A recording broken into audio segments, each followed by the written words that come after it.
48 ቁጥር 29 48 ይገልጻል። ሌላኛው ደግሞ አንዴ ልስጠው።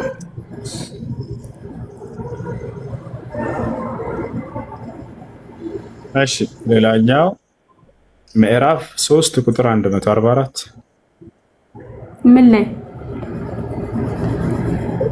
በቁርአን ላይ የአምላክ ምስክር የመልአኩ ገብርኤል ምስክር ከዚያ በኋላ እንደገና የነቢያቶች ምስክር ከዚያ የተአምራት ምዕራፍ 3 ሱራ አሊ ኢምራን ምዕራፍ 3 ቁጥር 144 ኦኬ እሺ ሌላ ደግሞ የመጨረሻ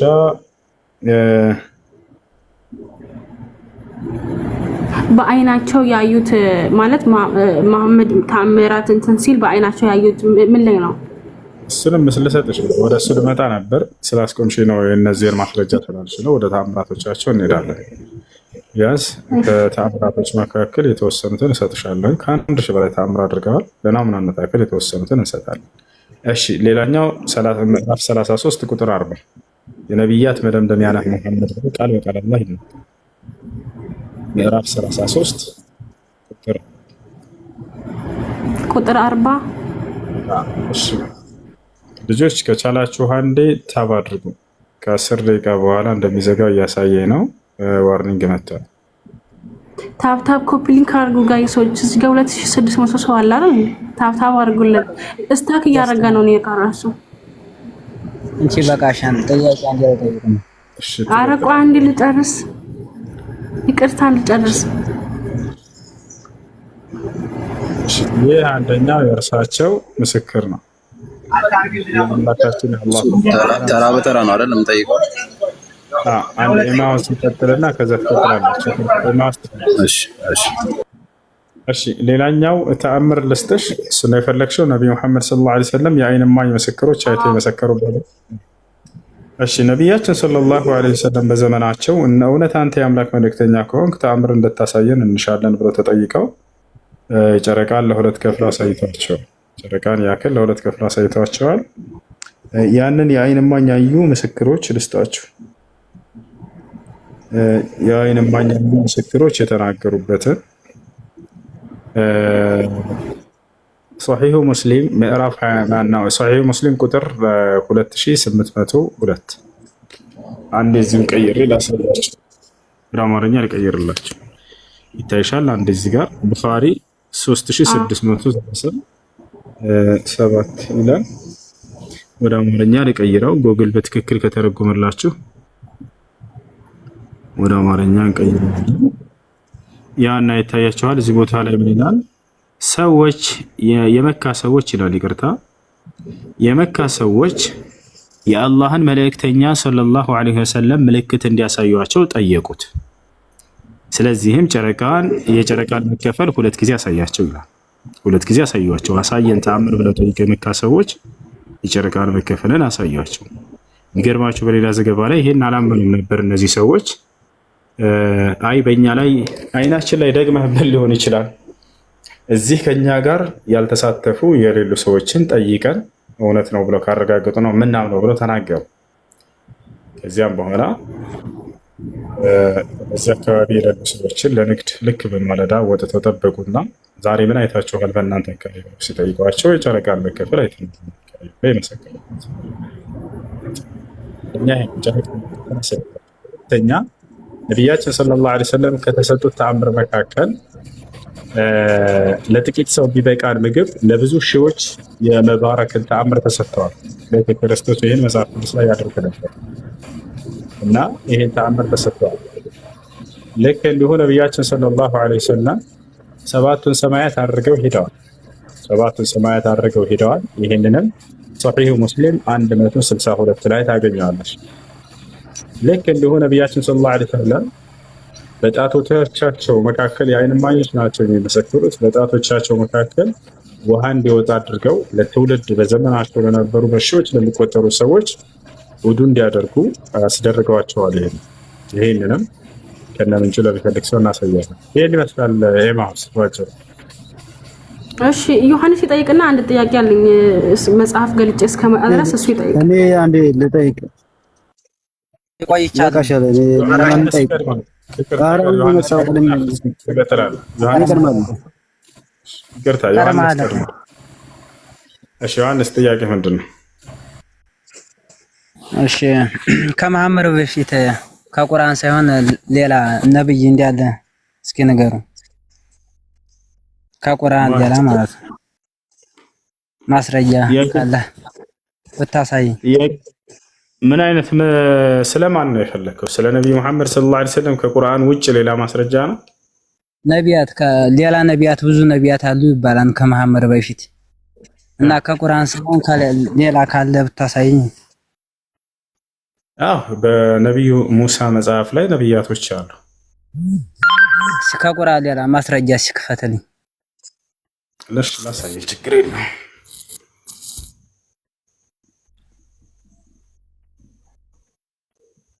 ከቁርአን ውጭ አብሽር ችግር የለም። ከቁርአን ውጭ ላሳየህ ነው። አረጋጋ የለም ብዬ መልስልህ መስሎኝ ነበር። ያሳያል ከሐዲስ ከቁርአን ከሁሉም በፈጣሪ ስም በደንብ ላሳየህ ነው። የነብያት ማዕት ከቁርአን ውጭ አብሽር ታገስ። አብሽር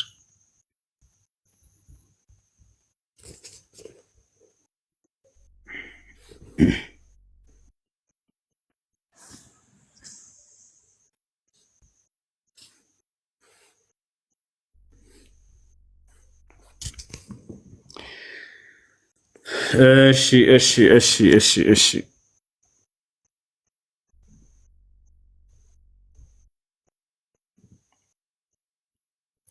እሺ አክፈተው አዙሬ ልከፍት ነው። አብሽር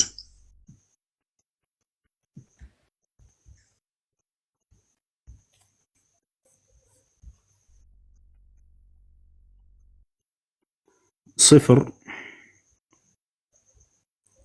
الخروج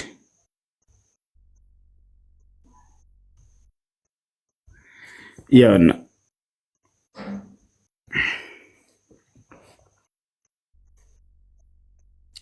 من إلى الذي قال هيك قرآن الجناو أنا ما تعالى صفر الخروج يلال ولما كبر الولد جاءت به إلى ابنة فرعون فصار لها ابنا ودعت اسمه موسى وقالت إني انتشلته من الماء እዚህ ቦታ ላይ ምን ይላል? ከነቢያቶች መካከል አንድ ነብይ ነው። ከቁርአኖች ሙሳ የሚባል ነብይ ነው። ሙሳ ይላል። እኛ በአማርኛ አድርገው ደሞ ጎግል እኮ በአማርኛ ጎግል ነው እንዴ? በአማርኛ አድርገው አይሽ ወደ አማርኛ ጎግል ነው ደሞ የገባ ሲያንተየ ምንድነው? ጎግል አይደለም ይሄ ያላለ ያው መዛንት የዚህ ጋር አሳያለ ከፈለክ መጣፈ ያውና ይሄ በሙሴ መጽሐፍ ላይ ወይ ከመጽሐፍ ቅዱስ የተወሰደ እኮ ዘጸአት 20 ከቁጥር 10 ላይ እኮ ታዲያ። ስለዚህ ከነቢያቶች መካከል አንድ ነብይ ከቁርአኖች አንድ ነብይ ያሳየ እያልክ ነበር። ሙሳ የሚባል ነብይ በመጽሐፉ ላይ መጽሐፍ ቅዱስ እና የእናንተ ነው እንዴ? መጽሐፍ ቅዱስ የእናንተ ነው እንዴ? የኛ እኮ መጽሐፍ ቅዱስ ጥያቄ ምን ነበር? ሰውዬ ይሄው ሐለ ዝቅ አድርገው ከመጽሐፍ ቅዱስ የተወሰደ ይላል እኮ ካለኝ ከመጽሐፍ ቅዱስ የተወሰደ ይላል እንዴ?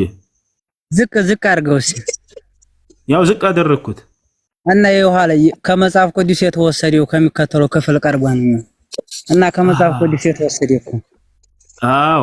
ስለዚህ ከቁርአን በፊት ያለ ነብይ ሌላ መጽሐፍ ላይ አምጣልኛል። ከይሄ እዚህ ቦታ ላይ ሙሳ የተባለው ነብይ ነው ወይንስ አይደለም?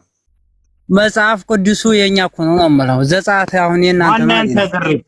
ያንተ ያደረገው ማን ነው? መጽሐፍ ቅዱስን እንዴ ተረተረታችሁ ማለት የለም ከምር በቃ ሄረው ያንተ ያደረገው ማን ነው? መጽሐፍ ቅዱስ ብዙ ነቢያት አሉ ተላላችሁ መጽሐፍ ጽፈዋን ወይ ነው?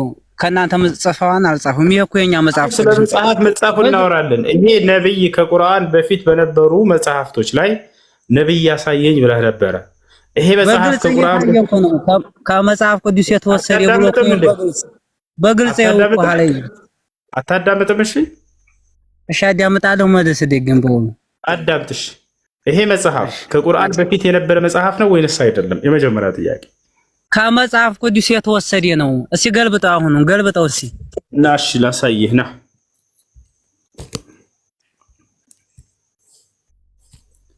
ቁጥር 10 አንብበው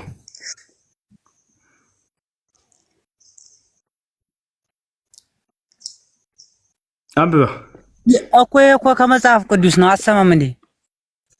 በፈጣሪ ስም መጽሐፍ ቅዱስ ምንድን ነው? መጽሐፍ ቅዱስ የኛ ነው፣ የክርስቲያኑ መመሪያ ስለሆነ መጽሐፍ ቅዱስ የሚል ቃል አለ። በዚህ በመጽሐፍ ላይ መጽሐፍ ቅዱስ ነው የሚል አለ። አይው ካለ የቅድሙን አውጣው ከመጽሐፍ ቅዱስ የተወሰደ ነው እያለኩ ነው። የገዛ መጽሐፉን አወጣሁልህ። ቀጥታ መጽሐፉን ጎግልን ተው አልከኝ። ጎግልን ተውኩትና ይሄን መጽሐፍ ቅዱስ እሺ፣ መጽሐፍ ቅዱስ ማጻፍ የኛ እኮ ነው። መጽሐፍ ቅዱሱ ብሉይ ኪዳን ሐዲስ ኪዳን አዳም መጀመሪያ ለምትጠየቀው አዳም የክርስቲያኖች መመሪያ ማን ያደረገው? ብሉይ ኪዳን ላይ ክርስቲያን የሚል ቃል አለ ሲጀምር አለ። የክርስቶስ ተከታይ ነኝ። ማስረጃ ሳየኝ። ብሉይ ኪዳን ላይ ክርስቲያን የሚለውን ቃል ክርስቲያን ማለት ክርስቶስን መከተል ነው፣ እግዚአብሔርን መከተል ስለሆነ ምን ማለት ነው? አይደለም ጥያቄ። በብሉይ ኪዳን በሙሴ መጽሐፍ ላይ አሁን ባወጣው መጽሐፍ ላይ የቅድሙን አውጣው ከመጽሐፍ ቅዱስ የተወሰደ እኮ ነው አለ። ገልበጠው የቅድሙን። እሺ አዳምጥ፣ በፈጣሪስ እኔ አዳምጣለሁ። እሺ በቃ አዳምጥ። የክርስቲያን መጽሐፍ ነው ይሄ መጽሐፍ ብሎኛል። በዚህ መጽሐፍ ላይ ክርስቲያን የሚለው ቃሉ ራሱ ሽታው የለም እያልኩ ነው አለ ወይ? እሺ የቅድሙን አውጣው፣ ገልበጠው የቅድሙን መጀመሪያው የኔን ይሄን አልቀበልም አልክ አይደለ? አሁን አንተ ደግሞ ማስረጃ ስጠኝ። በሙሴ መጽሐፍ ላይ ክርስቲያን የሚል ቃል አለ ወይስ የለም? ለምን አገለበጠው? የቅድሙን ገልበጠው። ቅድም መጀመሪያው አንተ አሁን ደግሞ በተራ አንተ ሌላ ጥያቄ ትመልስ። በፈጣሪ ስም ወንድ ልጅ አይደለህ እንደ ረጋ በል። በሙሴ መጽሐፍ ላይ ክርስቲያን የሚለው ቃል ሲጀመር ሽታው የለም እያልኩ ነው። አሁን ይሄን ሞግተኛ አንተ። ክርስቲያን ማለት የእግዚአብሔር ተከታይ ማለት ነው። ክርስቲያን ማለት ምን ማለት ነው? አይደለም ጥያቄ። ክርስቲያን የሚል ቃል አለ ወይ በሙሴ መጽሐፍ ላይ? መልሳት ተጠይቀኝ። የቅድሙን ለምን አገለብጠው? ስለዚህ መልስ የለህም። ይሄ ክርስቲያን የሚያመጣ አዳምጥ። እሺ ገልበጠው። የቅድሙ ሐልፈራ ለምን ተፈራለህ? አታዳምጥ። ለምን ተፈራለህ? ገልበጠው። እሺ ጎግል ነው አልፈልግም አልክ አንተ። ያን ገልበጠው። የቅድሙን ችግር የለውም። ና ይኸውና፣ እሺ ላሳ መጀመሪያ ከመጽሐፍ ቅዱስ የተወሰደ እኮ ነው የሚለው። አዳምጥ። ና ይኸውልህ፣ ይሄ መጽሐፍ ያንተ ነው አይደለም? ገልበጣው። ለምን የቅድሙን አታመጣውም? ከመጽሐፍ ቅዱስ የተወሰደ እኮ ነው። አሰማም እንዴ? ከመሐመድ ነው እያለ ያለው አንተ የሲያዳምጥ እንጂ ያው የራስህን እኮ መጽሐፍ ነው አሁን የገለኩልህ። ይሄ መጽሐፍ ያንተ ነው አይደለም? ሰማኝ። አልገባህም? ሰማኝ እስኪ። ያው ገብቶኛል። ያው አንተ በቃ አንተ ራስህ ግለጥልን። ትልቁ ላይ ላድርግህ። አንተ ማስረጃ መጽሐፍን ክፈት። አዲስ ልክ ነው አለ። እሺ አንድ ክርስቲያን ይክፈትልህ መጽሐፍ ቅዱስ። ዴቭ ይዘሃል መጽሐፍ? ለምን የቅድሙን አዳምጥ። ያው የራስህ መጽሐፍ ሊከፈትልህ ነው በቃ። ወይ ለምን ተፈራለህ? የቅድሙን ለምን አገለብጠውም? ና ያውና፣ እሺ አሁን ሊከፍትልህ ነው የራስህ። መጀመሪያ የከፈትከውን እስኪ ክፈተው። ከመጽሐፍ ቅዱስ የተወሰደ ረጋ በል አዳምጥ። ረጋ በል፣ ቀስ በል። ለመጨረሻ ጊዜ ድልስተህ ረጋ ብለህ አውራ። አሁን ምን ታደርጋለህ? ለምትሞግተው ሞግት ራስህ መጽሐፍህን እየከፈትክ ታስረዳለህ። እሺ እኔ ደግሞ ለምሞግተው ሞግት ራሴ መጽሐፉን እየከፈትኩኝ አስረዳለሁ። አይ ሌላ ስልክ የለኝም ካልክ አንድ ክርስቲያን እንዲከፍትልህ ላደርግልህ ነው። እሺ ስለዚህ እንደሱ ሁን። መክፈት የሚችል ክርስቲያን አለ የለም? አሁን ገስት ላይ ለምን አንተ በቃ እኔ ልክፈትልህ እያለች ሙት አድርጊ። አንቺ አያገባሽም። ሙት አድርጊ። አያችሁት አይደለ? እንዳይከፈት ፈልገህ ሙት አድርጊ። አንቺ አያገባሽም። ለምን አንተ አከፍተውም? እሷ ልትከፍትልህ ነው። ረጋ በል። አሁን ምዕራፍና ቁጥር አዳምጥ። ያው ከፈሽ ያንተ አዳምጥ። ረጋ በል አዳምጥ። አንዴ መጽሐፍ ቅዱስ ክፈች። እሺ እኛ እናዳምጣለን። ክርስቲያንና ግን አንተ ከፈተው እሷ ክርስቲያን ነች ልትከፍት ነው። ረጋ በል በፈጣሪ ስም። አንዴ ከፈች።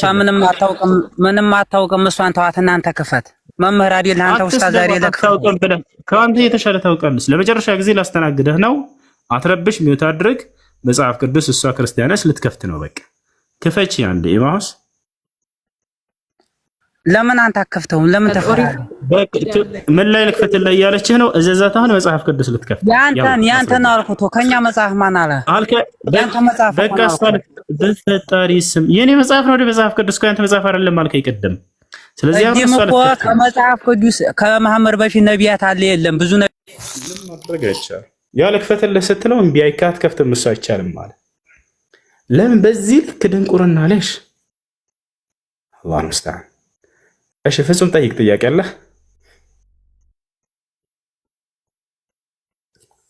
ፍጹም አለ?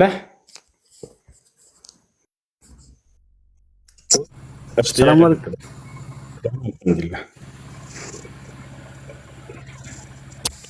ሰላም አለይኩም። ደህና አልሐምዱሊላህ። ጥያቄ ምንድነው? እሺ እኔ እንኳን ጥያቄ ሁለት ናቸው። እሺ የመጀመሪያው ነብያችን ማለት ነብዩ ሰለላሁ ዐለይሂ ወሰለም ከአላህ ትእዛዝ ውጪ ከሌላ መጽሐፍ ቅዱሳን ኮፒ ያደርጉ ነበር ይላል በግልጽ እንትን የተናገረው። ይህንንም ከመጽሐፍ ቅዱሳን ሰዎች ጸጉራቸውን ይሰቅሉ ነበረ፣ እሱም እንደዛ አድርጓል። እነዚህ ፔጋንስ የሚባሉት ደግሞ እነዚህ ምንድነው አርመናውያን የሚባሉት ጸጉራቸውን ይከፍሉ ነበረ እና ይሄንን ምሱ ተግብሮታልና ይሄ ነገር ሲማብራሪያ ሰጥበት ከአላህ ትእዛዝ ውጪ ኮፒ ያደርግ ነበር ይላል በግልጽ ነው። ይሄ አልዋህሪ 5917 ላይ ስትከፈተውና ነው። ችግር የለም። ቡኻሪ ስንት ነው ያልከው?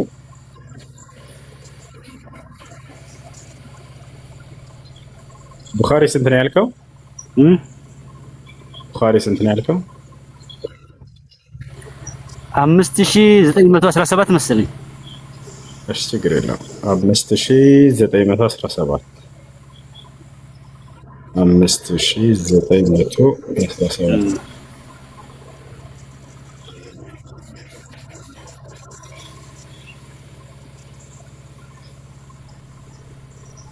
5917 5917 ላይ ምን ይላል? حدثنا أحمد بن يونس حدثنا إبراهيم بن سعد حدثنا ابن شهاب عن عبيد الله بن عبد الله عن ابن عباس مثل عندك كرهايا رضي الله عنهما قال كان النبي صلى الله عليه وسلم يحب موافقة أهل الكتاب فيما لم يؤمر يعني فيه كمزعفاتشي يكون رجال من الزكار إلا كمزعفاتشي يكون رجال سايفون يملو من دنا كان النبي صلى الله عليه وسلم يحب النبي صلى الله عليه وسلم يودو نبر ልጁ ሙስሊም አይደለም ጃ ክርስቲያን ነው ልጁ እዚህ ያንን እየጠየቀ ነው ችግር የለም ነቢያችን ሰለላሁ ዐለይሂ ወሰለም ከመጽሐፉ ሰዎች ጋር የነርሱን ተግባራቸውን የሚያደርጉትን ነገር መመሳሰል ይወዱ ነበር መመሳሰል ማለት በሚለብሱት አልባሳቶች ላይ ያለዛው ላይ ተነግሯል ተባቻለ አይደል ፊማ ለም يؤمر به ባልታዘዙት ነገር ላይ ይሄን አታድርግ ካልተባሉ እርሳቸውን አይከልፏቸው ነበር አይጋጫቸው ነበር يعني وكان أهل الكتاب يسدلون أشعارهم وكان المشركون يفرقون رؤوسهم فسدل النبي صلى الله عليه وسلم ناصيته ثم فرق بعد ذلك ከዚያ መካከል ከተጠቀሰው መካከል ለምሳሌ ነብያችን ሰለላሁ ዐለይሂ ወሰለም ጸጉራቸውን ይለቁት ነበር ነብያችን ሰለላሁ ዐለይሂ ወሰለም ጸጉር ረዘም ያለ ነበር እስከ እንትናቸው እስከ ጆሮአቸው ጫፍ ድረስ በሌላ ሐዲስ ላይ ሲገለጽ የጸጉራቸው መጠን شعره كان يصل الى شحمة اذنيه ይላል ጸጉራቸው እስከ ጆሮአቸው ጫፍ ይደርስ ነበር ገብታችኋል وكان يصل احيانا الى منكبيه አንዳንዴ ወደ ትከሻቸው ይደርስ ነበር ስለዚህ ይሄን ጸጉራቸው ነብዩ ሰለላሁ ዐለይሂ ወሰለም አይሁዶችና ክርስቲያኖች ጸጉራቸውን ይለቁት ስለነበር በዚህ ነገር ላይ አይጋጫቸው ነበር እርሳቸው የሚለቁት ነበር እያለ ነው የሚናገረው ይሄን ይመስላል እና በዚህ ላይ እንጂ ከመጽሐፋቸው እየኮረጁ ይጽፋሉ የሚል በፍጹም እዚህ ሽታ የለም አይ ገብተዋል ፍጹም ያውት እና ዘው ላይ በእንግሊዝኛ ታወጣዋለ እሺ እንግሊዘኛው ምን እንደሚል እንግዲህ እንደዛ የተሳሳተ ትርጓሜ የሰጣችሁ ከሆነ ስህተት ነው ከመጽሐፍ እየኮረጁ ይጽፋሉ የሚል ነገር እዚህ ቦታ ላይ የለም ያው እሺ the people ምን ይላል ኮፒ ይላል used to copy the people scripture in the matters in which there was no order from Allah ይላል ከአላህ ትእዛዝ ውጪ በቅዱሳን ሰዎች መጽሐፋቸው ኮፒ መጽሐፉን ነው ኮፒ ያደርጉ ነበር ይተገብሩ ነበር ይጽፉ ነበር መጽሐፍ አይደለም ተግባራችን ነው አይደለም ተግባራትን እኮ ነው ቅድም እያልኩህ ነበር እኮ በተግባር ይመሳሰሏቸው ነበር።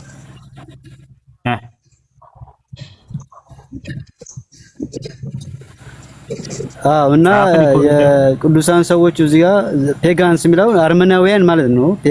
ፔጋንስ የአርመናውያን ሰዎች ጸጉራቸውን ይሰቅሉ ነበር። አንገፑ ሄር ጸጉራቸውን ይሰቅሉ ነበር። መጽሐፍን ኮፒ ያደረጉ ይሰቅሉ። እንደገና እሱም የቅዱሳን ሰዎች ጸጉራቸውን እነሱ ደግሞ ይከፍሉ ነበር። መጽሐፋቸውን ኮፒ ያደረጉ ከነርሱ ይጽፋሉ፣ ኮፒ ያደርጋሉ የሚል አለ እዚህ ጋር። ይሄ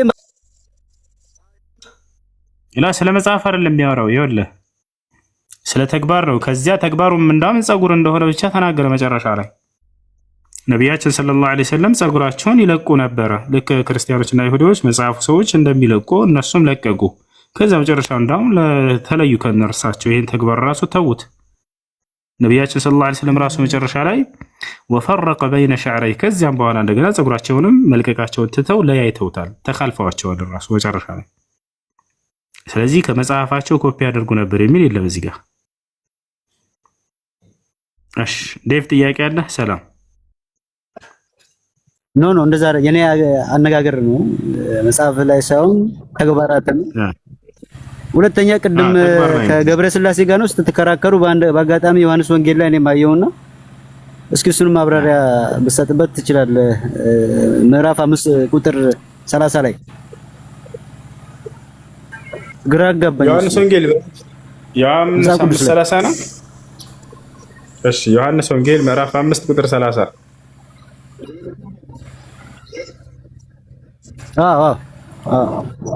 እሺ ዮሐንስ 5:30 ላይ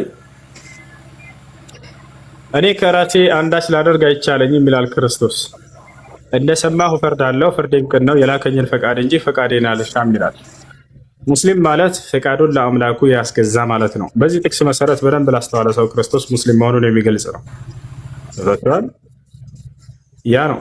ስለዚህ እዚህ ቦታ ላይ ክርስቶስ ከራሱ አንዳች ማድረግ እንደማይችል የተናገረበት ነው። እንደዚያ ከሆነ ደግሞ አምላክ ሊሆን እንደማይችል ማወቅ አለበት። አምላክ ሁሉም በማድረግ ቻይ ነው። አምላክ አላህ ስለ ራሱ ለምሳሌ ሲናገር ኢነላህ ዐላ ኩሊ ሸይኢን ቀዲር ይላል። ሁሉም በማድረግ ላይ ቻይ ነኝ እያለ የሚናገር አምላክ ነው። እና እዚህ ቦታ ላይ እኔ ከራሴ አንዳች ላደርግ አይቻለኝም አለ ክርስቶስ። ይልቁንስ የሚያደርገው በአምላኩ ፈቃድ ነው። ሁሉን ነገር እንደሰማሁ እፈርዳለሁ አለ። አምላክ ቢሆን ኖሮ ከማንም መስማት አይጠበቅበትም። አይ በመለኮት አንድ ናቸው ካላችሁ መለኮት ከመለኮት ይሰማል ማለት ነው? አያስኬድም። እንደሱ ከሱ መስማት አይጠበቅበትም ነበር። እሰማለሁ ማለቱ ራሱ ያ ካልነገረው የማይሰማ ከሆነ አምላክ ሊሆን እንደማይችል በዚህ መረዳት ትችላላችሁ። ፍርዴም ቅን ነው። ፍርዱ ቅን ሊሆን የቻለው በምንድን ነው? የላከኝን ፈቃድ እንጂ ፈቃዴን አልሻም ማለት። ስለዚህ አንድ ያ የተላከ መልእክተኛ መሆኑንም ገለጸላቸው እዚህ ጋር። አምላክ ደግሞ ሊላክ አይችልም በፍጹም። እርሱ ላክ እንጂ ተላካይ አይደለም። ፈቃድ የአምላክ የላከኝን ፈቃድ እንጂ ፈቃዴን አልሻም እያለ ይናገራል ማለት ነው። ልክ እንደማናችንም ፈቃድ አለው። ነገር ግን የአምላኩን ፈቃድ የሚፈጽም ነው እርሱ። ያቸው በፈቃድ አንድ ናቸው እያሉ የሚነግሯቸውን ስህተት ነው። ያው እርሱ ፈቃድ እንዳለው ከራሱ ተናገረ። የአምላኩን ፈቃድ እንዳለ ተናገረ። የላከው ፈቃድ ግን ከራሴ ፈቃድ ይልቅ የላከኝን ፈቃድ ነው የምፈጽመው እያለ ተናገረ ማለት ነው። ይህን ይመስላል። እሺ ከላይ ማይ ወሎ የምትዩ ሰላም ብያለሁ።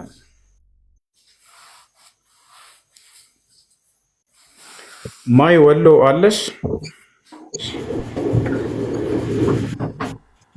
እስከዛ እስከሚጠይቀው አንድ ጥያቄ አመሰግናለሁ። ሰው በጣም በእስልምናም ከመጽሐፍም አሁን ወደፊትም እየጠየቁ ነው የምሄደው። ምክንያቱም እኔ አንብቤ አላውቅም። በፈጣሪ ምልላለሁ ካንተ ትምህርቶችን እያገኘሁ ነው ያለሁት ካንተ። በጣም ወንድማችን በርታ። አመሰግናለሁ ብራዘር። ሰላሙን ልኝ መርሐባ እና አመሰግናለሁ። እሺ ከይቅርታ ጋር ማይወሎ ካለሽ አናግሪ። ኔትሽን አንሺው ትጠይቃላችሁ። ይቅርታ አንድ ጊዜ ማይወሎ አለሽ?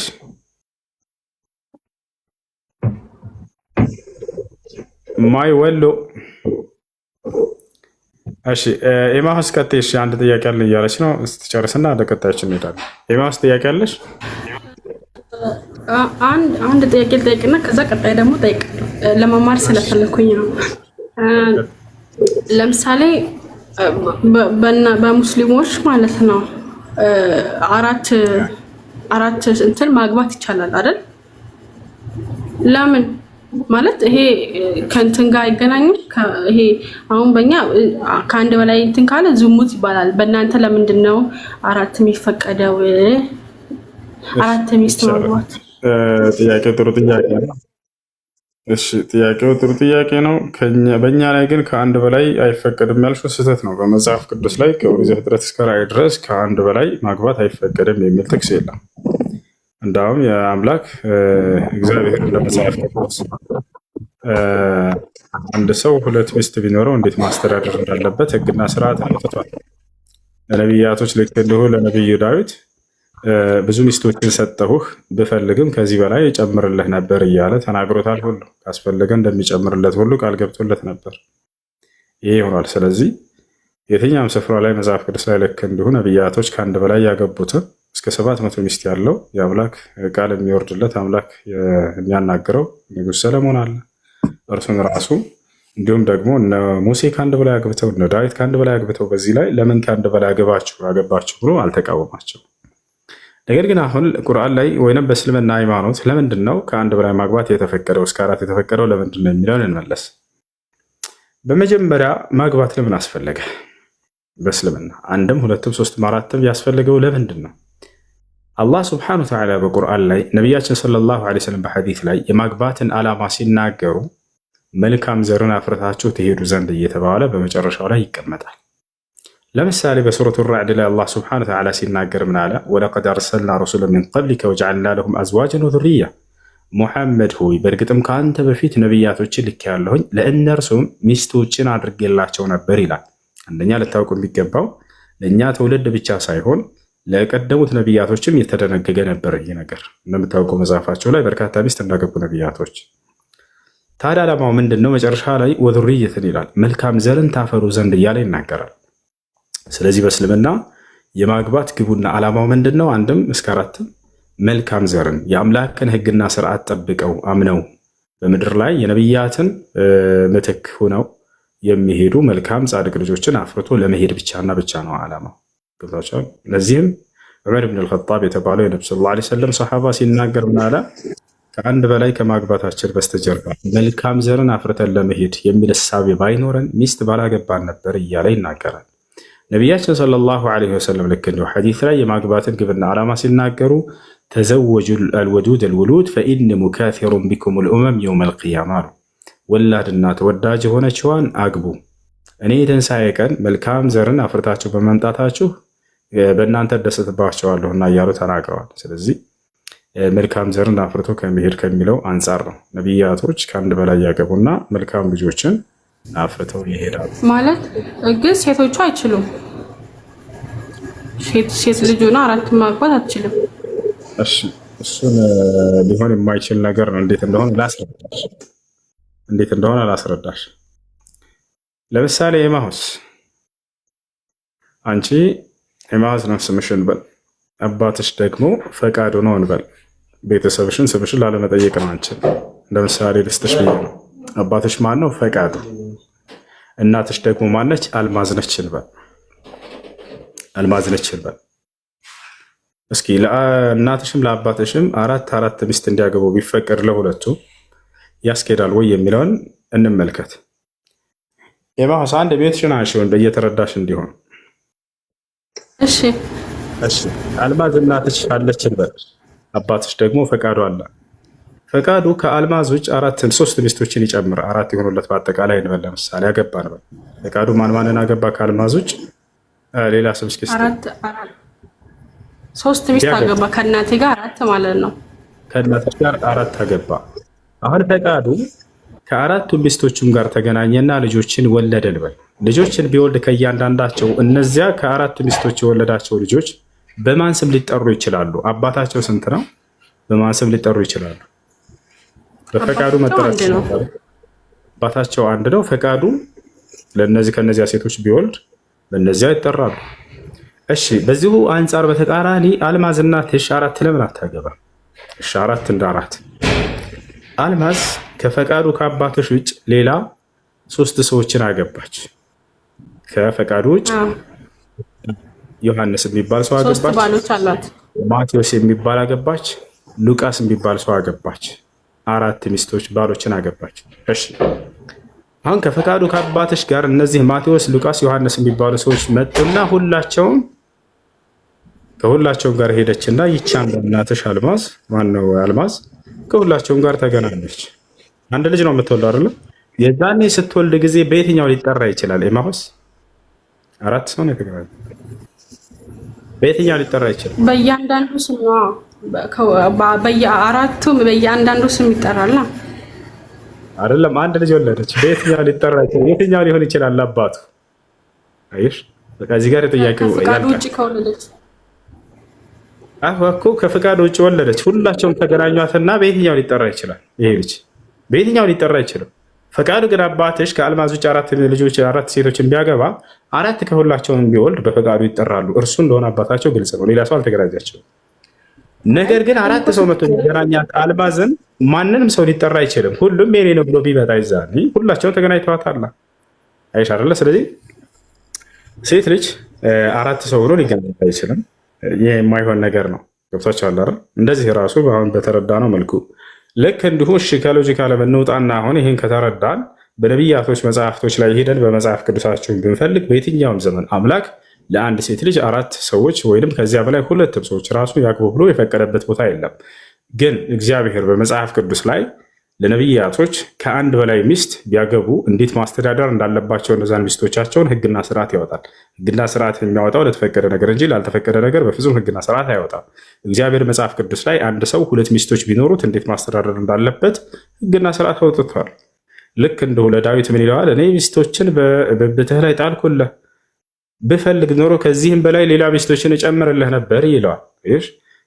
ያልተፈቀደ ነገር ዝሙት ቢሆን ኖሮ እነዚያን ሚስቶችን ሰጠሁህ ሊለውም አይችልም። እጨምርልሃለሁ ብሎ ቃል አይገባለትም ነበር። እንዲሁ እነ ዳዊት፣ እነ ሙሴ፣ እነ አብርሃም ከአንድ በላይ ሚስቶችን ሲያገቡ ጊዜ የትኛውን ቦታ ላይ እግዚአብሔር ለምን ከአንድ በላይ ሚስት አገባቸው ብሎ የተቃወመባቸው አንድ ጥቅስ የለም። የሚያሳየው ማጽደቁን ነው። ምክንያቱም ኃጢአት ላይ የሆኑ ዝሙት ላይ የሆኑ እያያቸው ቃሉን የሚገልጥላቸውን አካሎች ወዲያው ያስተባብልባቸው ነበር። ይሄንን ኃጢአት ነውና አቆሙ ብሎ ይናገራቸው ነበር። እግዚአብሔር ቀናተኛ ነው። በሕጉና በስርዓቱ ላይ ሰዎች ሲተላለፉ ዝም አይልም፣ ይከለክላቸዋል። ይልቁንስ እንዳውም ለምሳሌ ዳዊት ከአንድ በላይ እንዳገባ ታውቃላችሁ። በዚህ ነገር ላይ እግዚአብሔር ዳዊትን ሲገልጸው ምን አለ? ዳዊት ግን በኦሪዮ ላይ ካደረሰው በደል በቀር በእኔ ላይ ክፉን ነገር አላደረገም አለ። አያችሁ፣ ከአንድ በላይ ማግባቱን አልኮነነበትም እግዚአብሔር። ይልቁንስ አንድ ስህተት ነው ያገኘበት። በኦሪዮ ላይ ያደረስከው በደል ብቻ ነው በቃ ኦሪዮ ስላስገደለው ማለት ነው። ሌላው ነገር ልክ እንደ አብርሃም ከአንድ በላይ ሚስቶች ነበሩት። አብርሃምንስ እግዚአብሔር ምን አለው ከተባለ አብርሃም ግን ሕጌንም ትእዛዜንም ሁሉ ጠብቋል ብሎ ቃል በቃል መስክሮለታል። ያ ከአንድ በላይ ማግባቱ ኃጢአት ቢሆን ኖሮ ሕጌን ጠብቋል ትእዛዜን ጠብቋል ብሎ በፍጹም አይወድሰው ነበር። ልክ እንዲሁ በመጽሐፍ ቅዱስ ላይ የትኛውን ስፍራ ላይ ከአንድ በላይ አታግቡ ወይንም ከአንድ በላይ ማግባት ክልክል ነው ወይንም ከአንድ በላይ ማግባት ኃጢአት ነው ተብሎ የተገለጸበት ቦታ የለም። ይልቁንስ እግዚአብሔር ሰዎች ከአንድ በላይ ሚስት ቢኖራቸው እንዴት ማስተዳደር እንዳለባቸው ተናግሯል ማለት ነው። ማስረጃ እያሉ ነው ኮሜንት ላይ ልስጣቸው። እርሱ ከመጽሐፍ ቅዱስ ላይ ለአንድ ሰው 2 ሚስት ቢኖሩት እንዴት ማስተዳደር እንዳለበት እግዚአብሔር ሲናገር ምን አለ መጽሐፍ ቅዱስ ላይ? እሺ ያው እና እዚህ ጋር እግዚአብሔር ያው ቁጥር 15 ላይ ምን ይላል ተመልከቱ። ለአንድ ሰው አንዲቱ የተወደደች አንዲቱም የተጠላች 2 ሚስቶች ቢኖሩት አለ እግዚአብሔር። ኃጢአት አድርጓል አንዷን መለየት አለበት ምናምን አይደለም። እንዴት ማስተዳደር እንዳለበት ከነዛ የሚወለዱት ልጆች ሕግና ስርዓት ሊያወጣ ነው። ለአንድ ሰው አንዲቱ የተወደደች አንዲቱም የተጠላች 2 ሚስቶች ቢኖሩት ለእርሱም የተወደደችው ደግሞም የተጠላችው ልጆችን ቢወልዱ በኩሩም ከተጠላችው ሚስት የተወለደ ልጅ ቢሆን ለልጆቹ ከብቱን በሚወርስበት ቀን እያለ ይናገራል። እንዴት ለእነዚያ ልጆች ውርስን ማከፋፈል እንዳለበት ሕግና ስርዓትን ያወጣል። ያቸው አይደለ? ለአንድ ሰው 2 ሚስት ቢኖሩት ብሎ ሕግና ስርዓትን ያወጣል እግዚአብሔር። ይህን ይመስላል። እሺ ለዳዊት ደግሞ ልክ እንዲሁ ሚስቶችን እንደሰጠው ሲናገር ምን አለ? ላሳያችሁ ማስረጃ ያጣሁኝ።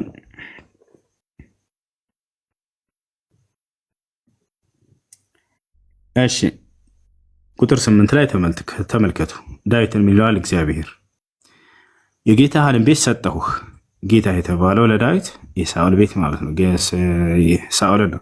የጌታህን ቤት ሰጠሁህ፣ የጌታህን ሚስቶች በብብትህ ጣልኩልህ አለ እግዚአብሔር። ያ ሰላም ምን አለ? ሚስቶች፣ ሚስት አይደለም ሚስቶች ጣልኩልህ በብብትህ ላይ አለው እግዚአብሔር። ያ ነው። ከዚያ ቀጥሎ ምን አለ? የእስራኤልና የይሁዳን ቤት ሰጠሁ፣ ይህንም አንሶህ ቢሆን ኖሮ ከዚህ በበለጠ እጨምርልህ ነበር አለው። ከተሰጠው መካከል ሚስቶች ከእነዚያ ውጭ የሚጨምርለት ነበር እግዚአብሔር። ስለዚህ ሚስቶችን ሰጠሁ እያለ ለዳዊት ሚስቶችን ሲሰጠው እንደነበር እግዚአብሔር ይናገራል። ይህን ይመስላል። ኤማሁስ ሌላ ጥያቄ አለሽ? እሺ ጠይቁ። አይ ጠይቁ። በቃ ትቅደም። የእናንተ ማለት ጀነት ገነት አልኩኝ። ጀነት ሁሉም ነገር ይፈቀዳል ማለት ምድር ላይ ያለችው ሚስት ማለት ቲክቶክ ላይ አይቼ ነው። ይሄ ጥያቄ መጽሐፍ ቁጥር ምናምን እንዳትለኝ ተላየው ልጠይቅ ለማወቅ ነው። ሁሉም ነገር ይፈቀዳል እዛ ሁሉም ነገር አለ ተባለ አይደል? ከዛ አሁን ለምሳሌ አንድ ባልና ሚስት አሉ እንበል። ከዛ ሚስትየው ባልየው ሞተ እንበልና ወደ ጀነት ሄደ አይደል? ከዛ እዚህ ሚስት አለችው ባሏ የመተባት ሴት ይፈቀዳሉ፣ ችግር የለውም። ስለሞተባት ሌላ ማግባት ትችላለች። ኦኬ። ከዛ አሁን ሊሞቱ ከዛ እዚህ አግብታለች፣ ምድር ላይ አግብታለች። የመጀመሪያው ባሉ ሞቷል እንበል። እዛ ከሄደች በኋላ የማን ሚስት ነው የምትሆነው? ነብዩ ሰለላሁ ዐለይሂ ወሰለም ገብቶኛል። ጥያቄሽ ገብቶኛል። መልሱንም ነቢያችን ሰለላሁ ዐለይሂ ወሰለም ተጠይቀው መልሰውታል። قال النبي صلى الله عليه وسلم المرأة لآخر زوجها وإن كان في هذا الحديث ما قال لبعض أهل العلم ولكن الشيخ الألباني رحمه الله تعالى قد حسنه في كتابه صحيح الجامع. ነቢያችን ሰለላሁ ዐለይሂ ወሰለም ሲናገሩ ምን አሉ? ሴት ልጅ ለመጨረሻ ባሏ ነች ብለው ተናገሩ። ለመጨረሻ ባሏ ነች። ለምሳሌ በምድር ላይ ሸጊቱ የምትባል ሴት አለች። ዘለቀን አግብታ እየኖረች እያለች ዘለቀ ዘልዬ ሞተባት። ከዚያ በኋላ እንደገና በላይነህን አገባች። ከእሱም ጋር እየኖረች እያለች እርሱም ሞተባት። ከዚያ በኋላ ሌላ ሶስተኛ ባል ደግሞ ከነኩህ በላቸውን አገባች። እሱም ልክ እንዲሁ አብረው እየኖሩ እያለ ሶስቱም ሞቱባት። ከዚያ በኋላ እንደገና ይልኩ በቃ እነዚህ ሁሉ ሞቱባትና ከዛ መጨረሻ ሞተች፣ ጀነት ገባች።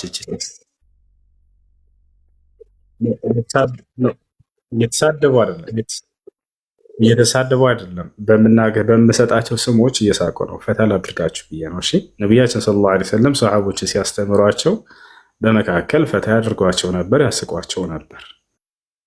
እና ለዚያ ነው እንዳጠቃላይ ማንም ሰው ኮሜንት ላይ እንዳይሳደብ። ምናልባት ስድብ የጻፈ ሰው ካለ ስድብ ጥሩ አይደለም ለማንም ቢሆን። ሰው ያልገባውን መጠየቅ ይችላል፣ መብት አላቸው፣ ገብተው መጠየቅ ይችላሉ፣ የሰሙትን መጠየቅ ይችላሉ። እውነት ነው። እሺ ለማንኛውም ነቢያችን ሰለላሁ ዐለይሂ ወሰለም ሴት ልጅ ለመጨረሻ ባሏ ነች ሲሉ በምድር ላይ አብረዋት እየሞቱባት ብዙ ሚስት አግብታች ሴት ከዛ መጨረሻውን ጀነት ብትገባ ነገ የትንሣኤ ቀን የመጨረሻ ባሏ ነው ሊያገባት የሚችለው። ነቢያችን ሰለላሁ ዐለይሂ ወሰለም አልመርአቱ ሊአኺሪ ዘውጂሃ ብሏል። ሴት ልጅ ለመጨረሻ ባሏ ነች ብለዋል። ይህን ይመስላል። መጨረሻ ላይ ያገባት ባሏ ነው ባሏ የሚሆነው እንጂ ከዛ በፊት ያለው ነው አይደለም ማለት ነው።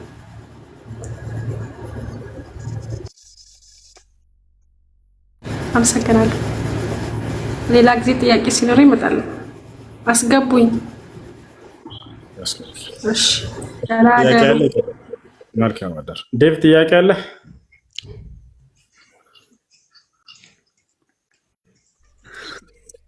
እሺ ጥያቄ ምንድን ነው? እሺ ችግር የለም። ሰላም ነህ አንተ? እንዴት ነህ? ደህና ነኝ። እንዴት ነህ አንተ? እሺ ጥያቄ ነብይ የት ነው የተቀበረ? ነቢያችን ሰለላሁ ዐለይሂ ወሰለም የተቀበሩት ቤታቸው ውስጥ ነው። እሺ ቤታቸው ውስጥ ከተቀበሩ ማስረጃ አምጣልኝ። እሺ ላምጣልህ። ነቢያችን ሰለላሁ ዐለይሂ ወሰለም የተቀበሩት ቤታቸው ውስጥ ነው። ማስረጃ ላምጣልህ።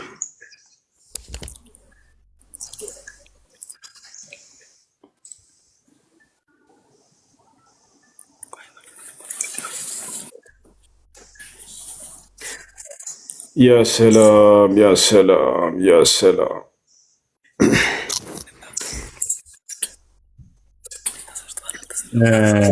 الرسول صلى الله عليه وسلم قبر في بيته. ወደ አማርኛ ልቀይርላችሁ ልጆች፣ ወደ አማርኛ ልቀይርላችሁ። አረበኛ ነው።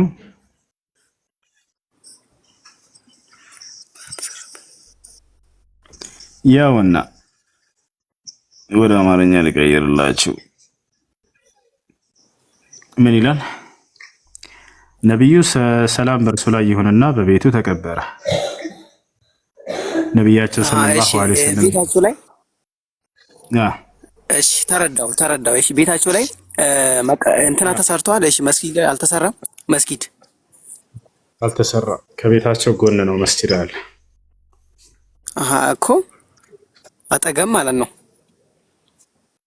ከቤታቸው ጎን ነው እንጂ በመስጊዱ ቀብራቸው በመስጊዱ ላይ አልተሰራም። ኦኬ፣ እሺ፣ መስገጃ ያደረጉት መስጊዱ ላይ ተሰርቷል የሚለው ስህተት ነው ማለት ነው። እዚሁ ላይ ይናገራል። ላሳየህ አሁን የከፈትኩት ላይ እሺ፣ ከአንዴ ላሳያችሁ። የነብዩ ሰለላሁ ዐለይሂ ወሰለም እና መጀመሪያ ላይ መልስ የሚለው ላይ ምን ይላል? ሼክ አብዱልዓዚዝ ብን ባዝ ሲናገሩ የነብዩ መስጊድ ሰላም በእርሱ ላይ ይሁንና መቃብር የለውም ይላል። መቃብር የለም።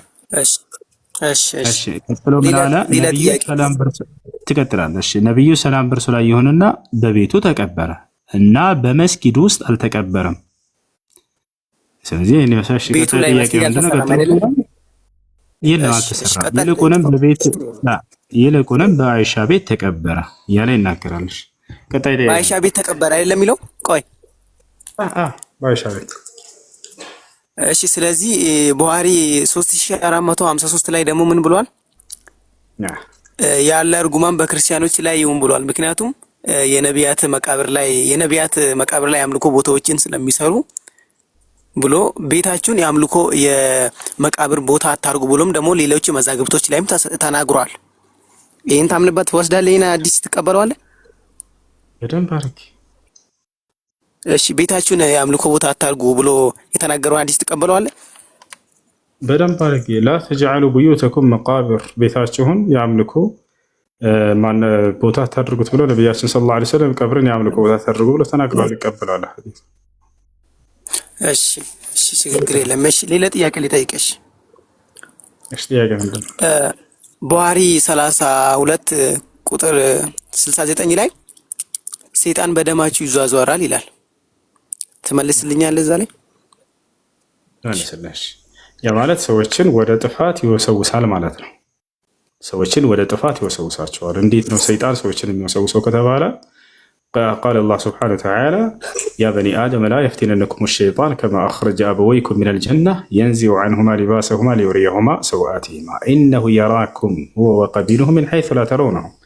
እናንተ የአዳም ልጆች ሆይ ይላል አላህ ሰይጣን እኛን እንዴት እንደሚወሰውሰን ሲናገር ላ የፍቲነነኩም ሸይጣን ከማ አኽረጀ አበወይኩም ሚነል ጀና፣ እናትና አባታችሁን ወይንም ወላጆቻችሁን አዳምና ሔዋንን ሰይጣን ከገነት ወስውሶ እንዳስወጣቸው ሁሉ እናንተንም እንዳይፈትናችሁ እንዳይወሰውሳችሁ። ታዲያ እንዴት ነው የሚወሰውሰው?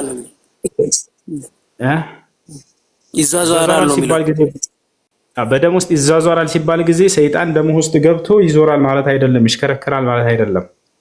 ነገር ግን ያንን ሰው ወደ ጥፋት ይወስዱትና ቀጥተኛ ትርጉሙን አይደለም የምትቀበሉት? ላ ፍቻ አለው። ይሄኛ ችግር የለም አንተ አውጣው። እኔ ነው የጅሪ መጅረት ደም ማለት በደም ውስጥ ይፈሳል ነው ይንቀሳቀሳል ማለት በደም ውስጥ ገብቶ እንደዚህ ይዟዟራል ማለት አይደለም። አንደኛ ሰይጣን ምንድነው? አካል ያለው እንትን ነው፣ ፍጡር ነው። ከእሳት ነው የተፈጠረው። ገብተዋል አይደል? ያ ማለት እሳቱ ገብቶ በደሜ ውስጥ እንዲህ የተዟዟረ ነው ማለት ሳይሆን ሰዎችን ወደ ጥፋት ይወሰውሳል ማለት ነው። ወደ ጥፋት ይጎተጉታቸዋል እንዲመጡ። ያ ነው እንጂ በደም ውስጥ እንደው እየሄደ ይዞራል፣ በደም ውስጥ ይሽከረከራል ማለት አይደለም። ራሱን ችሎ በዙፋን ላይ የተቀመጠ አካል ነው ሰይጣን። ኦኬ በጣም ጥሩ። እሺ አሁን ደግሞ እዛው ጋር ምን ይላል መሰለ ሳይ ሙስሊም 2814 ላይ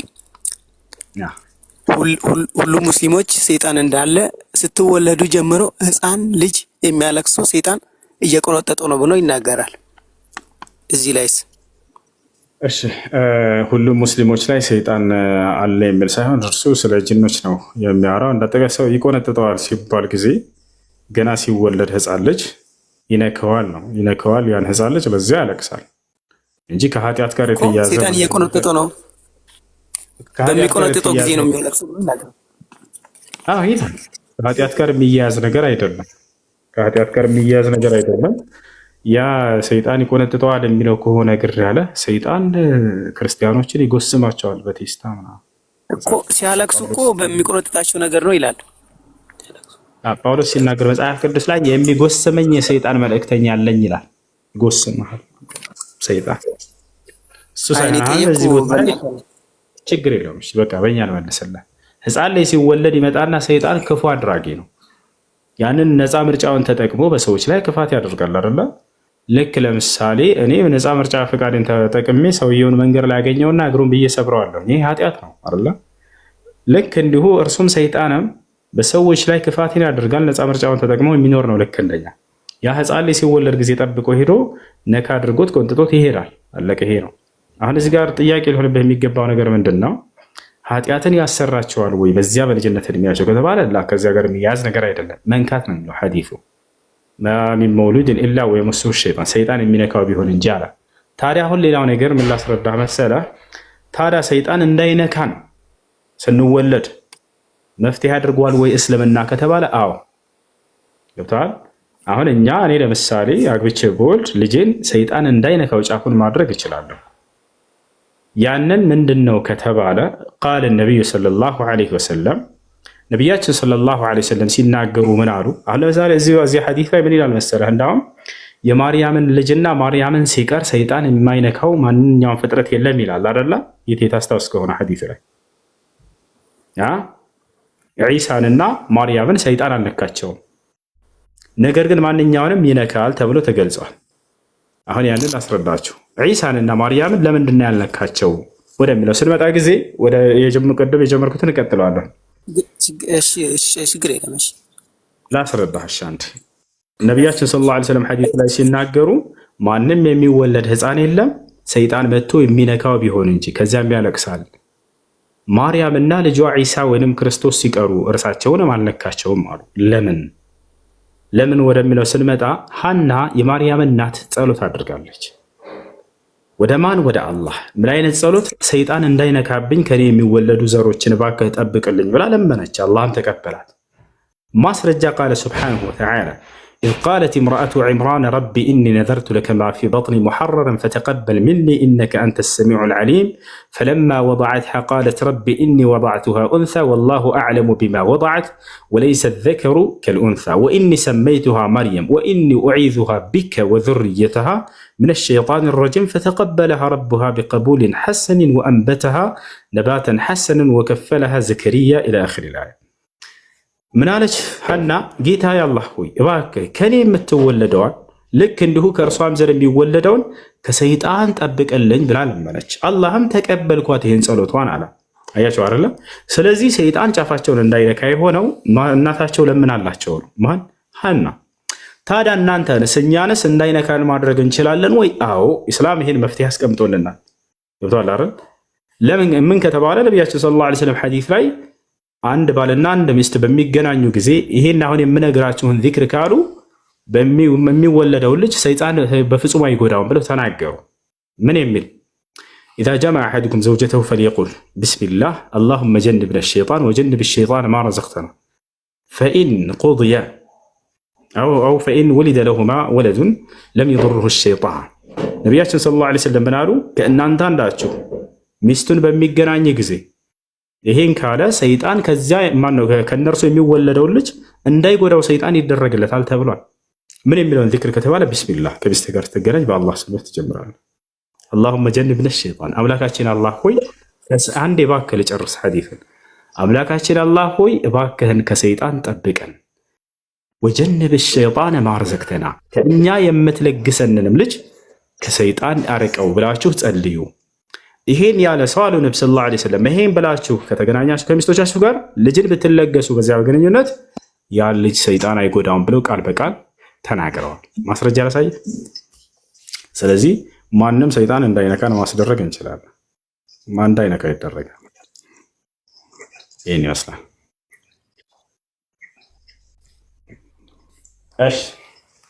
እሺ እኔ የምልህ ገብቶኛል።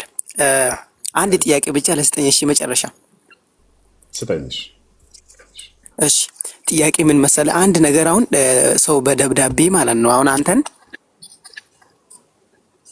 እኔ ሚስት ሳይኖረኝ እንዴት ልጅ ይኖረኛል ብሎ ቢነግር ቢጽፍልህ ያ ሰውዬ የጻፈው ሰውዬ ጾታ ወንድ ነው ሴት ነው ብለህ ነው የምትረዳ? እስቲ መልስልኝ። አዩ እሺ ማን ነው ያን ያለው ብዬ ገብቶኛል። ወዴት እንደምትሄድ ልድገምልህ። አይ ችግር የለም ልድገምልህ። ለምሳሌ አንድ ሰው በደብዳቤ እኔ እንዴት ሚስት ሳይኖረኝ እንዴት ልጅ ይኖረኛል ብሎ ብጽፍ ያ ሰውዬ ጾታው ወንድ ነው ሴት ነው ብለህ የምትረዳ? እስቲ ንገረኝ። እሺ በጣም ጥሩ። አሁን ቀጥታ ጥያቄ ነው፣ ሎጂክ ነው የጠየቀኝ ይሄ ልጅ። ግሬ ነው መልስልኝ። እሺ በጣም ጥሩ። መልሱ እንዴት መሰለህ? ከቤት አንድ ሰው መጣና ቆረቆረ። ቀጥታ ያንስ ያስቀል አንተ በመጣህበት መንገድ ልመልስልህ ብዬ ነው። ቀጥታ ቁርአኑ ላይ አና የኩኑ ለሁ ወለድ ወለም ተኩን ለሁ ሷሂባ ይሄን ጥያቄ ጠይቀኸኝ ከዚያ በኋላ ይሄ ምንድን ነው የሚያስረዳው ብትለኝ ይመልስልህ ነበር። አንተ በመጣህበት መንገድ አሁን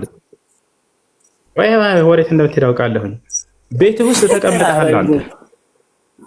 እሺ ለሶስተኛ ጊዜ ከዚህ በኋላ እንትን የምትል ከሆነ ለቀጣችን እንሄዳለን እንድትማር ዘንድ ነው። እሺ ቤትህ ውስጥ ተቀምጠሃል አንተ። ከውጭ የሆነ ሰው መጣና ቆረቆረ። የዛኔ ማነህ ነው የምትለው? ማነሽ ነው የምትላት? ወንድማችን ሺፍት እያረክብኝ ነው። ምክንያቱም እኔ ጠየቅኩ ደብዳቤው ከሆነ በትክክል እኮ ይናገራል። ምክንያቱም እኔ እሺ መረዳት አይፈልግም። ቀጣይ ጥያቄ ያለው ሰው ይቀጥል። ማነህ ነው የምትሉት? ይሄን መልስ ከመለሰ ወደ ያገኛል። ማነህ ነው የምትሉት አይደለ? እንዴት አወቅ ወንድ መሆኑን እንዴት አወቅ? ቆረቆረ ሰውየው። አንተ ምንድን ነው የምትለው? ማነህ ነው የምትለው? እሺ አውራ እና እሺ አውራ በቃ ያ ጥያቄውን ትመልሳለህ። ሲቆረቆርልህ ማነህ ነው የምትለው ወይንስ ማነሽ ነው የምትለው? እሺ አንድ ደቂቃ ስጠኝ። እሺ ሰጥቻለሁ። እሺ ጎበዝ። አሁን እኔ ያልኩ አንደኛ ነገር አንድ ሰው ደብዳቤ ላይ እኔ ሚስት ሳይኖረኝ እንዴት ልጅ ይኖረኛል ብሎ ቢናገር ማን ነው ጾታው ብለህ ብትረዳ ነው አልኩ እንጂ እኔ ቤቲ ባንኳኳ ይሄ እኮ የማይመሳሰል ጥያቄ ነው ሲጀመር። ምክንያቱም ኦፍ ኮርስ አንድ ደቂቃ እኮ ሰጥተኛል ኡስታዝ፣ አንድ ደቂቃ እኮ ሰጠኝ። ስለዚህ ለምን ጣልቃ ትገባብኛለህ በማለት እሺ፣ ጣልቃ አትግባብኝ። እሺ አንድ ሰው በደብዳቤ ጽፎልህ እንዴት ሚስት ሳይኖረኝ እንዴት ልጅ ይኖረኛል ቢል ሰውዬ ጾታው ምንድን ነው ብለህ ነው የምትረዳ? ቀጥታ ወንድ ነው፣ ሊትራሊ ወንድ ነው በቃ ጾታው ብለህ የምትረዳ። እኔ እንደዛ ነው የምንረዳው። ማንም ሰው ይመልስላል። አሁን ግን አንድ ሰው መጥቶ በሬን ባንኳኳ ሰውዬን እንዴት አውቃለሁ? ምክንያቱም የተናገረ ነገር የለማ። አንኳኳ እንጂ የተናገረ ነገር የለም። ይሄ ግን የተነገረ የተጻፈ ነገር ነው። ሚስት ሳይኖረኝ ልጅ እንዴት ይኖረኛል? ሲቆረቆርልህ ጊዜ ማነህ ነው የምትለው? እሽቶ በቃ ይሄን ጥያቄ ተውሽ። ይሄን ጥያቄ ልተውልህ። በቃ ይሄን ጥያቄ ልተውልህ። እሺ መልስ የለም። እሺ እኮ ልመለሰልህ። እግዚአብሔር መጽሐፍ ቅዱስ ላይ ራሱን እግዚአብሔር እንዲህ አለ ይላል። አለ ከተባለ ወንድ ነው ብለህ ነው የምትረዳው? ሴት ነው ብለህ ነው የምትረዳው? አለ የሚለው ለወንድ ነው ለሴት?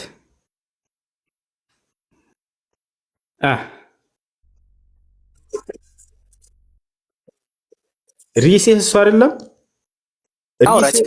ሪሲህ በሬሪያ ስለማፈልግ ነው። እዝን ታህት ወንድ ነው። ስለዚህ እግዚአብሔር ወንድ ነው ብዬ ቀጥታ ይዤ ብሄር ነው። እግዚአብሔርም ሙሴን እንዲህ አለው ይላል መጽሐፍ ቅዱስ ላይ። ስለዚህ ወንድ ነው ያስከዳ እንደዚህ ገብርኤልም እንዲህ አለው ይላል። ኦኬ ስለዚህ ገብርኤል ወንድ ነው። ይልቁንስ ቀጥታ ወደ ቁርአኑ ብትወጣ ይሻልህ ነበር። ቁርአኑ ላይ አና የኩኑ ለሁ ወለዱ ወለም ተኩን ለሁ ሷሒባ አስረዳኝ የቁርአን አንቀጽ ቢል ችግር የለም። እኔም እንዲህ አመጣና እግዚአብሔር እንዲህ አለ ይላል። እንዲህ አለ ከተባለ ይሄ እንደው ለወንድ ነው ለሴት? ማን ይሄን የሚመልስልን? ክርስቲያን አለ እዚህ? ክርስቲያን አለ? ችግር የለም። እሺ ጥያቄ ያለው ክርስቲያን ይቀጥል። በቃ ሰላም ሁሱ እንዴት ነህ? እሱ አንዴ እኔ ልስተናገር ቆየሁ። ኦኬ አለ ከኔ በፊት እሺ። ሰላም ነው እሱ እንዴት ነው? ሰላም ነው። እንዴት ነው? ታውቀኛለህ? አዲስ አይደለም ማለት ነው። ኦኬ አይ ማንም አንድ ነገር እንገርና በዛው ልቀጥል። እሺ ቀጥል። እንዲሁ የማድረግ ማለት ነው። እንደዚህ እዚህ ላይቭ ላይ ምናምን የምታደርጋቸው አክቶች ምናምን አሉ እንዴ የምታሳያቸው ምናምን ኦር የኮንፊደንስ ገብቷል። ሰዎች እንደዚህ ምናምን ያረካቸው ምናምን ነገሮች በዛ ነገር አንተን ጄጅ ለማድረግ ምናምን ያስባሉ። ገብቷል? ተረዳኝ? ያና በዛኛው እኔ እንደ ኮንፊደንስ ነው ያየሁት። ገብቷል? አንድ እሱ ነው። ሁለተኛ ባለፈው መጥቼ ነበረ እና ከዛ በኋላ ምንም ሰው አላገኘሁም የሚያናገረኝ። ለዛ ነው እኔ የመጣሁት። ከዛ በኋላ ቢዚ ነበርክ። አሁን አናግረው ዮሐንስ ማሄር ያለው ግሩፕ ይኖረዋል ይመስለኛል። እሱ ያስገባዋል ኢንሻአላህ። ማሄር አለ?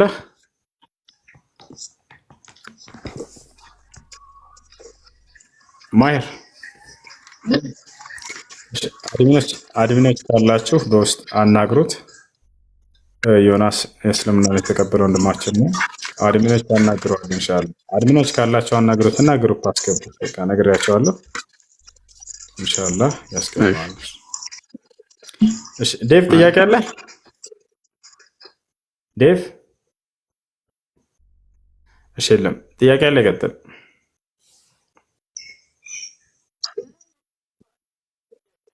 እሺ ሰላም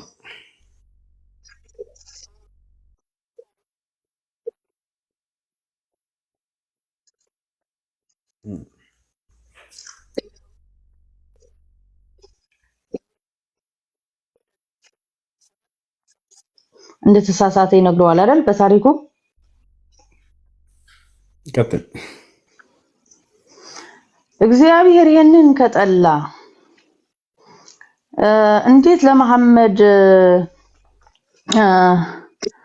አንድ ሴትን ባሏ ገድሎ አባቷን ገድሎ እንዴት ብሎ በቁርአን አላህ ባሏ ገድሎ አባቷን ገድሎ እንዴት ብሎ ሊያገባት ቻለ?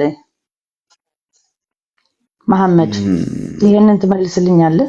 እግዚአብሔር እዚህ ጋር ለዳዊት ሲቀጣው እናያለንና መሐመድን ደግሞ እዚህ ደግሞ ሲያስፈቅድለት እናያለን። እንዴት ታየዋለህ? ይሄን እግዚአብሔር ዳዊትን የቀጣው በምንድን ነው? ላንብብልክ ወይም አንተ ታንብብልኝ? አማርኛ ጥሩ ስለምትችል ጊዜ ለመቆጠብ ሲባል አንቺ መጽሐፉን መታወቂያ ከሆነ ቀጥይ። እግዚአብሔር ዳዊትን የቀጣው ለምንድን ነው? ኦኬ ላንብበው። እሺ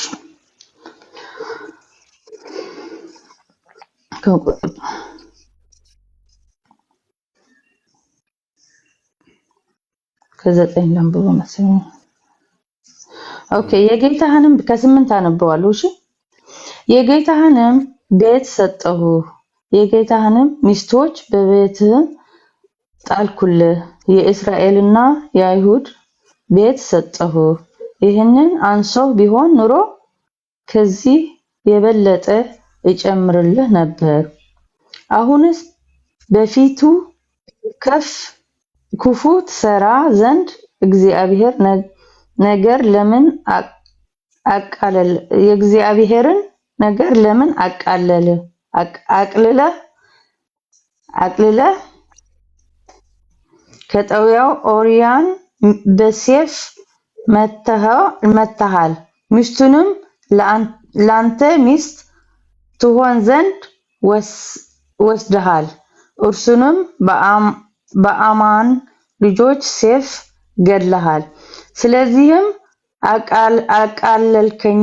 አቅልለኸኛል ይለዋል እግዚአብሔር እዚህ ጋር ለሱ የኬጢያውያንን የኦርዮንን ሚስት ለአንተ ሚስት ትሆን ዘንድ ወስደሃልና ለዘላለም ከቤትህ ሰይፍ አይርቅም ብሎ ረገመው እግዚአብሔር። አሁን መሐመድን ግን አላህ አንድ ሜርሲ እዚህ ጋር እየቀጣው ያየን ነው እግዚአብሔርና እስኪ ስለ አላህ ለምንድን ነው ለማን የሰጠው? ጨርሽ ቆይ ሜርሲ በደንብ ስለማውቀው ነው። እግዚአብሔር ዝሙት እንዳሰራ ሳይሽ ነው። አነሱ ላይ ዳዊት የኦርዮን ሚስት ቀምቶ ደፈራ ገድሎት ነው። መጀመሪያ ገድሎ ነው ያገባት። ቆይ ስንገር ገድሎ ነው ያገባት እግዚአብሔር አረጋዊ ገባ ሚት አድርግልሃል። እግዚአብሔር ቤት እንዳታደርጊ ቆይ ልናወራ ነው። እሺ እንዳልገባብህ እግዚአብሔር ችግር የለውም። እግዚአብሔር ታዲያ ዳዊትን በምን ቀጣው? ምን ቀጣው? ሁለት ቅጣት ሚስቱን ስለወሰደ ብቻ ምን ቀጣው? በምን ቀጣው ሳይሆን ምን ቀጣው አለው። ከረገመው እኮ በሰይፍ ትሆናለህ አለው እኮ ረገመው። መርገምን ረገመው። ላንብብልህ ጥቅሱን ጨርሱ። ምን እንደቀጣው ከቤት ሰይፍ አይርቅም አለው። በቃ ሁሉ ጊዜ ሰይፍ ይኖራል ቤት አለው። ቃልን ገርሽ የቀጣው ልብ በሉ ያ ጀማዓ። ዳዊት ወይንም ነብዩላህ ዳውድ ይሄን ቃል ስናገር መጽሐፉ ላይ ስለተጻፈ እንጂ ዳውድ ይሄን ያደርጋል ብለን አይደለም እኛ ሙስሊሞች። ነገር ግን መጽሐፍ ቅዱስ ላይ እንደተጻፈው ዳዊት እንዲባክሽ ሜት አድርገው ላስረዳሽ፣ በጣም ክፉ ነገር እንዳደረገ እግዚአብሔር ላሳየሽ ነው። ዝሙት እንዳሰራ ከይቅርታ ጋር ዳዊት አንድ ወታደር ነበረው፣ ኦሪዮ የሚባል የሚባለው ወታደር አለው። ዳዊት አለቃው ነው። የኦሪዮ ሚስት ሻወር ስትወስድ ዳዊት ያያታል። ወታደሩ ሚስት ማለት ነው። ሻወር ስትወስድ ገላዋን ስትታጠብ ያያታል። በሰገነቱ ላይ እየተበላላሰ ያለ ያያትና ይጠይቃል ሰዎችን። ማነች እቺ ብሎ ይጠይቃል። መጽሐፍ ቅዱስ የተናገረው ነው የምነግራቸው። ማነች እቺ ብሎ ሲጠይቅ የኦሪዮ ሚስት ነች አሉት። ከዛ ሂዶ ጥሯት አምጧት አለ ዳዊት። አምጧት አለ። አረ ባላላት ምናምን አልሰማቸውም። ሂዱ ይዛችሁን አምጧት አለ። ይዘዋት መጡ። ቤት አስገባት፣ ተገናኛት፣ አስረገዛት።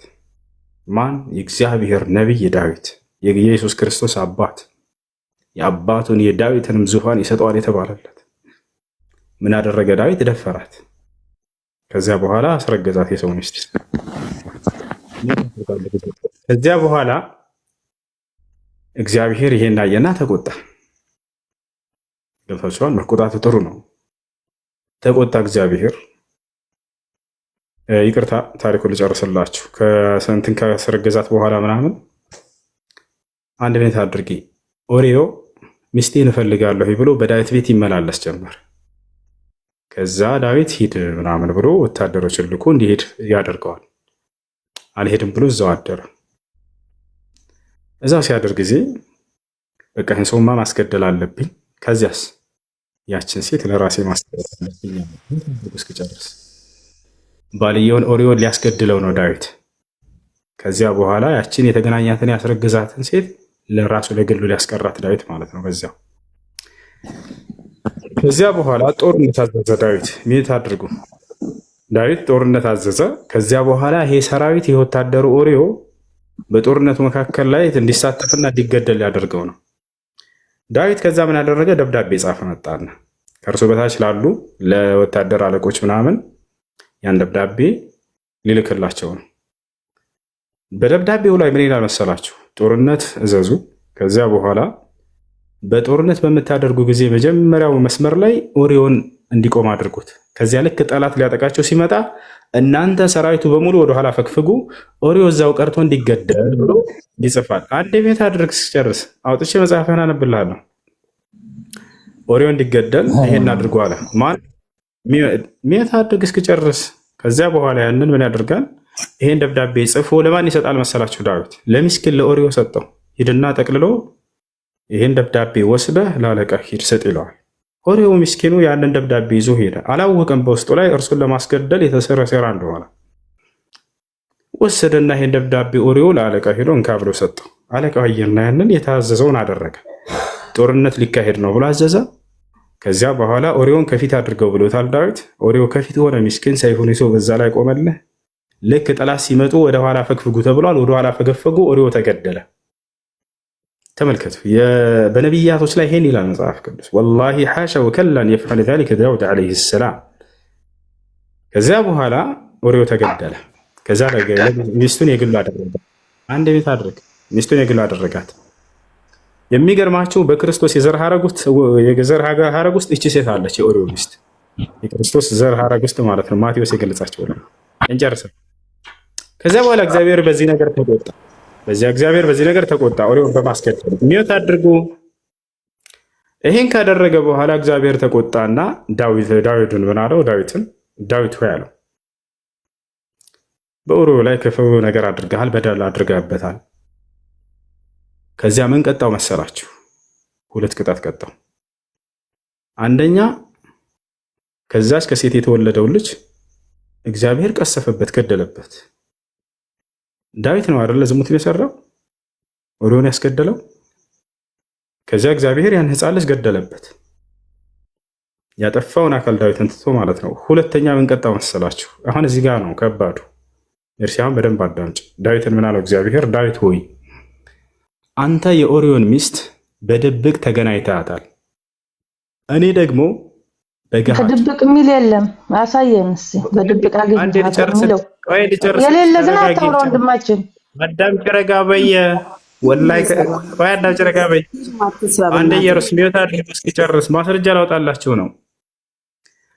እኔ ግን አለው የአንተን ሚስቶች በገሃድ አሳልፌ እሰጥብሃለሁኝ፣ ከዘመድህም ጋር አብረው እንዲተኙ አደርግብሃለሁ አለው። ስለዚህ እግዚአብሔር ምን አደረገ? የዳዊትን ንጹሕ ሚስቶች ለሌላ ሰው አሳልፎ ሰጣቸው፣ ዝሙት አሰራባቸው፣ እንዲገናኛቸው አደረገ። ይሄን አድርጓል አላደረገም? እግዚአብሔር ሜርሲ አሁን ቤትሽናሽ የዳዊትን ሚስቶች ለሌላ ሰው የተናገርከው ሰው ብዙ ከራስህ ያወራውን ብዙ አለ። በፈጣሪ ስም እግዚአብሔር የዳዊትን ሚስቶች ለሌላ ሰው አሳልፎ ሰጥቶበት አብረውት እንዲተኙ አድርጓል ወይንስ አላደረገም? ሚስቶቹ አላደረገም። አድርጓል። ማስረጃ ላሳያችሁ። በቃ ማስረጃ ላሳያችሁ። እሺ እኔ ይዣለሁ መጽሐፍ ቅዱስ እዛ ቁጥሩን ላሳይሽ። ችግር የለውም ቁጥሩን ልስጥሽ። እሺ በቃ አንዴ ክፈች። ትልቁ ላይ ላድርግሽ። ናይ አንተ መክፈት አልችልም። በአልጋ ላይ እንድትከፍችልን እኮ ነው እኮ ነው ያመቸኝማ። እንታ ቤት ነው ያለው። ቴሌፎን ግን ይዣለሁ፣ ሌላ ቴሌፎንና ላምበው መጽሐፍ ቅዱስ አንተ አንብብል። እሺ አንብብልን በቃ ችግር የለውም። መጽሐፈ ሳሙኤል ካለ ምዕራፍ 12 ቁጥር 11። ኦኬ እዛው የነበረበት። ኦኬ አንድ ትልቁ ላይ አድርጉኝ። አድብነች 11 ኦኬ 12 11 እሺ እግዚአብሔር እንዲህ ይላል። እኔ አማርኛ አስተንብበውና እኔ ደግሞ እረዳዋለሁ እስኪ እንዳልሳሳት። አማርኛ ይችላል። እግዚአብሔር እንዲህ ይላል፣ እነሆ ከቤትህ ክፉ ነገር አስነሳብሃለሁ፣ ሚስቶችህንም በዓይንህን ፊት እወስዳለሁ፣ ለዘመድህም እሰጣቸዋለሁ። በዚህችም ፀሐይ ዓይንን ፊት ከሚስቶች ጋር አንተ በስውር አድርገኸዋል፣ እኔ ግን ይህን በእስራኤል ሁሉ ፊትና በፀሐይ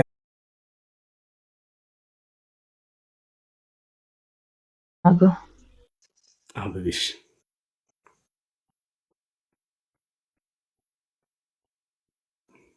ከማነበው ድረስ የሐዲሱን ብታወጣልኝ ጥሩ ነበር።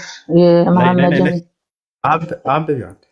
እሺ እግዚአብሔር በዳዊት ሚስቶች ላይ ከራስሽ እኔ ቆንጆ ከራስሽ እሱ ከሰጠች ሳይሆን ከራስሽ መጽሐፍ እያነበብኩ ነው እንዴ? አሁን ነው ወጣው ማለት እግዚአብሔር ዝሙት ያሰራል ይለናል መጽሐፍ ቅዱስ። በአምላክም ላይ በነቢያትም ላይ ይሄ መጽሐፍ ስለዋሸ ለዚህ ነው ተበርዟል የምንላችሁ። እግዚአብሔር ይልካ አዳምጥ። እግዚአብሔር ዝሙት አያሰራም፣ ዝሙትን የሚጠላ ነው እግዚአብሔር ማለት ነው። በመጀመሪያ ደረጃ እሱ አዳምጥ። በመጀመሪያ ደረጃ ውሸት ታበዛለህ። እዚህ ጋር ይኸውልህ ለመማማር ሰው ለመማማርና ለማወቅ እንጂ አንተ ከራሴ ያለች አልናገርም። እኔ አልዋሽም። ኢየሩስ በጣም ይቅርታ ይሁንሽ። እኔ አልዋሽም። ይኸው ያነበብኩት መጽሐፍሽን ነው።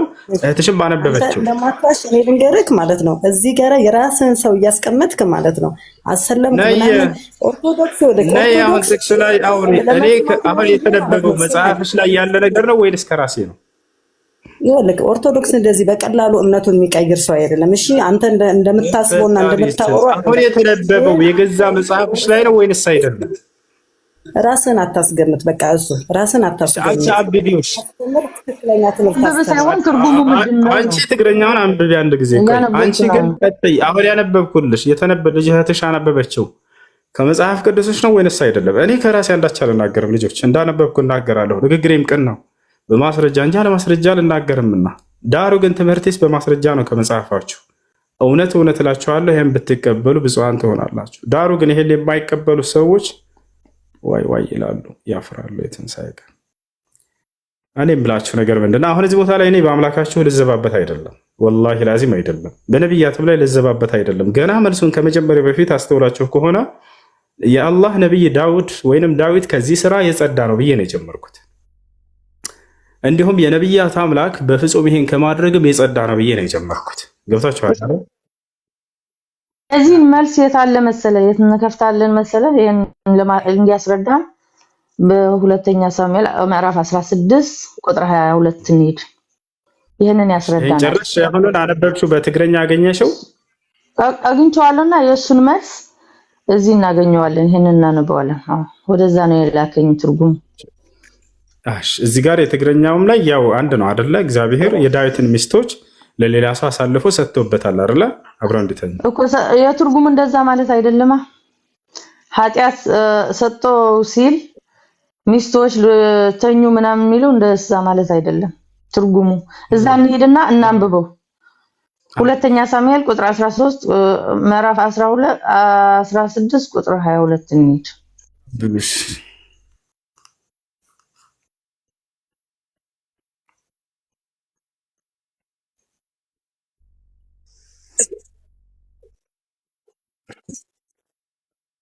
እሺ ልስጥሽ። እሺ መጽሐፈ ሳሙኤል ምዕራፍ 12 ቁጥር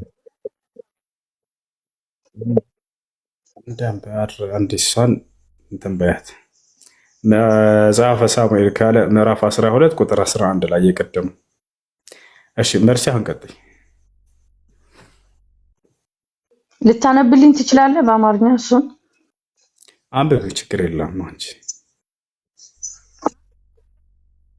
እኔ መልስልሃለሁ በትግርኛ ያንብብ፣ ችግር የለም። እሺ የትኛው ቃል አውጣልሽ? መጽሐፍ ሁለተኛ ሳሙኤል 16:22። እሺ ሁለተኛ ሳሙኤል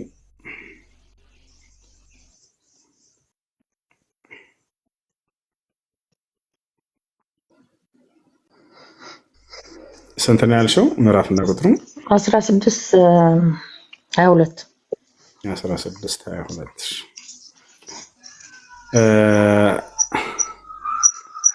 22 ለአቤልሶምም በሰገነት ላይ ድንኳን ተከሉለት። አቤልሶምም በእስራኤል ሁሉ ፊት ወደ አባቱ ቁባቶች ገባ። በዚያም ወራት የመከራት የአኪጦፌል ምክር የእግዚአብሔርን ቃል እንደ መጠየቅ ነበረች። የአኪጦፌልም ምክር ሁሉ ከዳዊትና ከአቤልሶም ጋር እንዲህ ነበረች። ልቀጥል? አለቀ። አው ቅጣቱን ነው የዳዊት እንደቀጣው የሚነግረው፣ እዚህ ጋር እንደተፈጸመ ይነግራል። ምን አገናኘው ልጅ? ይሄ ነው ታሪክ እኮ እዚህ ጋር ይቀጥላል። እሱም ታሪክ አይደለም፣ ይሄድ ነው ታሪክ እሱ አይደለም።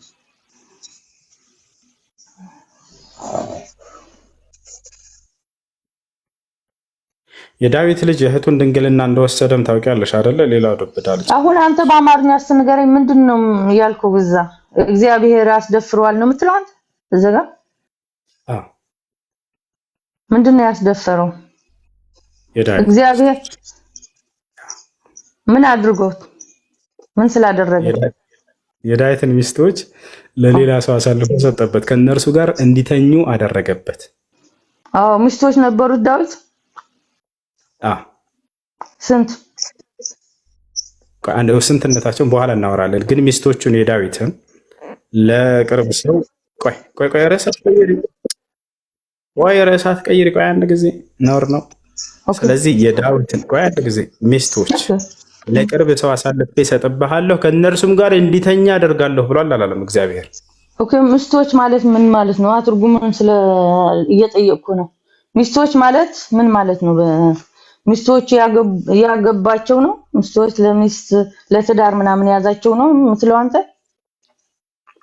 አይደለም። ማርማታ ላይ ያሰራቸው ህንፃ ምናምን ነው ሚስት ያያዘው ያገባው ዳዊት።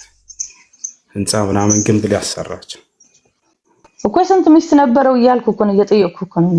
ስለ ቁጥራቸው በኋላ እናወራለን። ግን የዳዊትን ሚስቶች እግዚአብሔር ለሌላ ሰው አሳልፎ ሰጥቶበት እንዲተኙ አድርጎበታል ወይንስ አላደረገበት? እግዚአብሔር ቆጥቶታል በእርግጥ። ምክንያም የቀጣው ደግሞ የሰውየው ሚስት የንጉሱ ሚስት ገድሎ ለሷን ስላገባት። ለምን አገባት? ስላገባት መግባት ስላልነበር አልጠየቁሽም መሰል ሁሉ የእግዚአብሔርን ቅጣት ነው ማለት እየጠየቅሻለሁ። እግዚአብሔር ለምንድን ነው የቀጣው? አይደለም ምን አይነት ቅጣት እንቀጣው? እሺ ቅጣቱ ራሱ ስህተት እንደሆነ አሁን ደግሞ ላስረዳችሁ። እግዚአብሔር ዳዊትን የቀጣው በህጉ መሰረት ነው ወይስ አይደለም? ለምንድን ነው የቀጣው እያልኩ ነው እኮ ነው እየጠየቅኩ ሀውሲ። እሱንም ማወቅ ነው። እሱ ምንም ጥያቄ የለንም እኮ የኦሪዮን ሚስት የኦሪዮን ስላስገደለ የኦሪዮን ሚስት ቀምቶ ስላስገደለበት እሱ ላይ እኮ ምንም ጥያቄ አልጠየቅንሽም። እሱ ላይ ሲጀምር ስላስገደለው አይደለም ስላገባት ነው። አዳምጪኝ። ለምን ገደልከው ነው የሚለው? ለምን አገባት ነው? እንዴት ነው ያገባት? እንዴት ነው ያገባት? ኦሪዮን አስገደለ። እግዚአብሔር ያለው እሱን ገድለ እሱ ስትገድለው እሷን ስላገባ አለው። አይዋ እሱ ቢያገባት ምን ችግር አለው እያልኩ ነው። ምን ቢያገባት ምን ችግር አለው? ጥያቄውን ወላሂ አትቀይርም። ጥያቄውን እሱ ጋር አንተ አዳምጪ። ስለዚህ እግዚአብሔር የዳዊትን ሚስቶች ለውጭ ሰው አሳልፎ ሰጥቶ እንዲተኛ አድርጎበታል ወይንስ አላደረገበትም? እሱ ትርጉሙ ሌላ ነው እኮ አልኩ። እሱ ሚስቶቹ ሲል ትርጉሙ ምን ነው? አመጣልሃለሁ፣ ታሪኩን አንብቤ አመጣልሃለሁ። አሁን በቃ ይዛኔ ተመጫለሽ። አንደኛ እሱ፣ ሁለተኛ እግዚአብሔር አዳምጪ። ሁለተኛ እግዚአብሔር የዳዊትን ሕፃኑን ልጅ ምንም ኃጢአት ያልሰራውን ሕፃኑን ልጅ ቀሰፈበት፣ ገደለበት አይደል? እግዚአብሔር የማን የዳዊት ልጅ እኮ ዘመተ እኮ አልኩ እኮ ምን ያደረገው ምንድነው? ስለዚህ ዝሙት የሰራ ሰው ቅጣቱ ምንድነው? እንደ እግዚአብሔር ሕግ በቃ እግዚአብሔር ቀጣው እንዳልከው እዚህ እንደተጻፈው ቀጥቶታል። እኔ እኮ አሁን ጥያቄ እግዚአብሔር ዳዊትን የቀጣው በሕጉ መሰረት ነው ወይንስ አይደለም? አይደለም። በድምፅህን ከፍ አድርገሽ እንዴት ማለት በሕጉ መሰረት ስትል እግዚአብሔር ሕግ አለው አይደለ? ዝሙት የሰራ ሰው ምን አይነት ቅጣት መቀጣት እንዳለበት በዚህ ሕግ መሰረት እግዚአብሔር ራስ ሕግ ልታወጣለት እግዚአብሔር በፈለገ ይቀጣል። ራሱ ሕግ አውጥቷል እያልኩሽ ነው ሸጊት። ራሱ እግዚአብሔር ሕግ አውጥቷል። ዝሙተኛ የሆነ እስኪ ረጋ በይ። ኦኬ ዝሙት የሰራ ሰው ፍርዱ ምንድን ነው በሕጋቸው? በብሉይ ኪዳን ሕግ ይሄንን አንብቤ እመጣለሁ፣ እነግርሃለሁ። ስለ ሐዲሱን እስከ አብራራልኝ። ታሪኩን በደንብ ስላላነበብኩት ይሄንን ታሪኩን ማብራራት አለብኝ። ነገ እመጣለሁ። በቃ ሐዲስን ሚዩት አድርግሽ ላስረዳሽ። እንደሱ ነው የሚሻላቸው ክርስቲያኖች። ይሄ በየቦታው የሚሰጣቸው እንደሚጭኗቸው ነገር በቁንጫንም ወንድማችን ጭንቅላት አለን፣ ራሳችን ነው የምናነበው። እንደዛ ትበላ አንተ ከተጫንክ እንጂና ራሳችን ጭንቅላት አለ። ይሄ የሚወት አድርግሽ ምን መሰላችሁ? አንድ ጨዋታውን ላስረዳችሁ። እኔ ጋር መታችሁ እስልምና ላይ እንዲህ ጥያቄ ያለን ብትሉ